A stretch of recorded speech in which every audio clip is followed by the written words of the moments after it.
Three members of Ants Posse gang killed by the police in Westmoreland gun battle.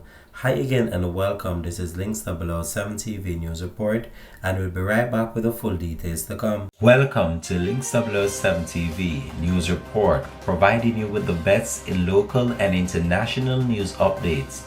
This is a place where you can get the most reliable and informative news information. Links 007 TV News Report.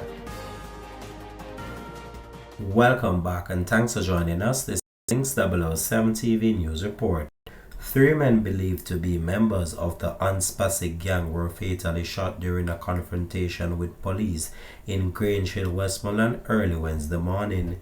The deceased men have not yet been formally identified. A statement from the Jamaican Constabulary Force JCF on its Facebook page on Wednesday said that the Ants Posse gang has been linked to serious crimes in the parish. The gun battle reportedly took place on Mint Road, Grange Hill during a pre-dawn targeted operation by members of the police team executing a search warrant. Reports indicated that the police approached a premises when they came under heavy gunfire from armed men. The fire was returned and law enforcement officers believe that three men were shot.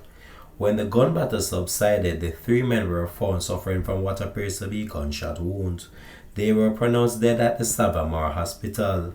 The police said that a 9mm Taurus pistol and a Smith & Wesson 9mm pistol with a magazine containing 9mm rounds of ammunition were seized during the operation.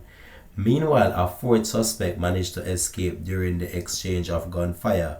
He has been identified as Sandario Van Horn, otherwise called Jug Lord, who is now being sought by the police.